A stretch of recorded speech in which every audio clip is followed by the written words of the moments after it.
Most people believe their financial life completely changes when they hit $1 million. That's the number everyone talks about. That's the goal on the vision board. That's the dream. But here's what I've learned after building multiple 8-figure companies and helping thousands of people with their finances. Everything starts to change much earlier than that. For a lot of people, the real turning point is actually their first $20,000, not the first $1 million. I want you to stay with me here because at the end of this video, I'm going to give you the exact system I'd use if I had to save my first $20,000 in 12 months or less, starting from zero. But first, let's talk about why so many people never even get there. Here's the hard truth. The majority of Americans cannot cover a $1,000 emergency without going into debt. A survey by Bankrate found that less than half of Americans have enough savings to cover $1,000 of unexpected expenses. And that's not because everyone's making terrible money. They're probably making $80,000, $100,000 or even more, but they're living paycheck to paycheck. The income is not always the problem. The real problem is momentum, or more specifically, the complete absence of it. When you have no savings, every unexpected expense is a crisis. Your car breaks down, that's a crisis. You get a medical bill, that's a crisis. And when you're constantly in crisis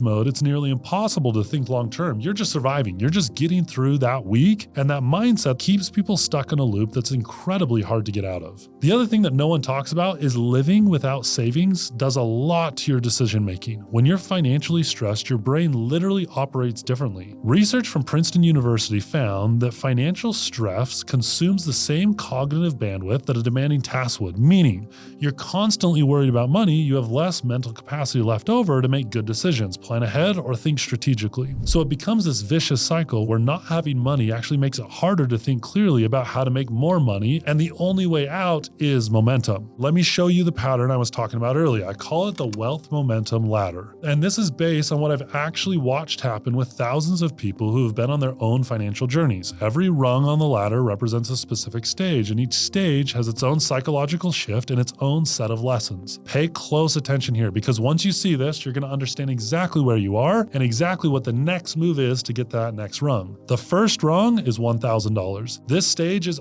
all about awareness. Your first $1,000 is saved when you realize for the first time that you can actually do this. You start paying attention to money in a way that you never did before. You're aware of where it's going. You're aware of what you're doing with it, and it's a small amount, but it represents a mental awakening. The second rung is $5,000. This stage is about discipline because getting from $1,000 to $5,000 takes extreme consistency. You have to say no repeatedly. You have to stay the course even when it's not exciting, and you will develop a relationship with delayed gratification that you didn't have before. The third rung is $10,000. This is the confidence stage. $10,000 is the first time people feel like they actually have something real. In no way is it a life-changing number, but it is real. Your confidence in your ability to manage money starts to grow. Then the next rung, $20,000, and this is the momentum stage. This is the rung where something genuinely changes, not just emotionally, but practically. And I want to spend some real time here because this is the whole heart of the video. After 20,000 comes 50,000, and that's the acceleration stage. Because at this point, your money starts helping itself grow. You're investing, you're compounding, you're no longer just saving,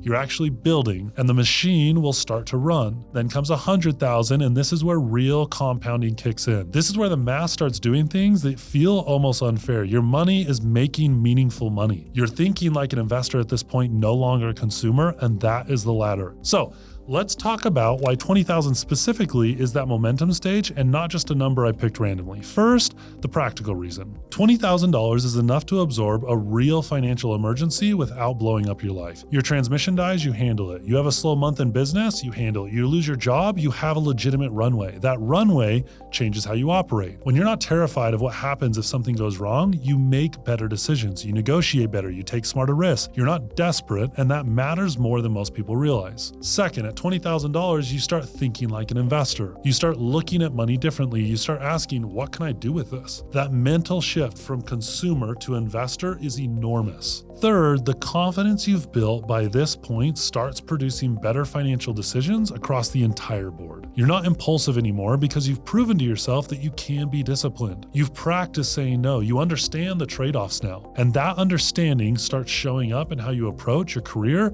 your business, and your investments. And fourth, the compounding effect starts to feel real. When your high yield savings account hits $20,000 and it's earning 5%, let's say, you're earning around $1,000 a year just sitting there. That's not life-changing money, but it's the first time most people actually feel what compounding feels like. All right, so here's what I promised you at the beginning. The exact system I'd use if I had to save my first $20,000 in 12 months or less, starting from absolute zero. And before I give you the strategy, let me give you the raw number because I think it's important to see it clearly. To save $20,000 in 12 months, you need roughly $1,667 per month. Break that down even further, that's about $55 every single day. And if it feels like 12 months is too aggressive for where you're at right now, that's completely fine. Let's talk about 2 years. Save $20,000 in 2 years, you need to save $833 a month. That's roughly $28 a day. That's a lunch you didn't buy, a subscription you canceled, and a small shift in how you're spending on the weekends, and that's it. You've changed your financial identity. That's the deal on the table. Now let me give you the actual system to make either timeline work because math is only half of it. The first move is income first, not expense cutting. I know conventional finance advice tells you to cut your lattes and cook at home, and yes, managing your expenses is going to matter. But the fastest path to $20,000 is to bring more money in, not just spend less. Whether that's picking up freelance work in a skill you already have, or selling something, picking up extra hours temporarily, starting a side hustle that can produce income relatively quickly, I'd spend the first 2 weeks almost entirely focusing on finding ways to increase your income before you do anything else. Because if you can find an extra $500 a month in income and cut $300 expenses, you're already at that $800 a month target without even feeling deprivation. Second move,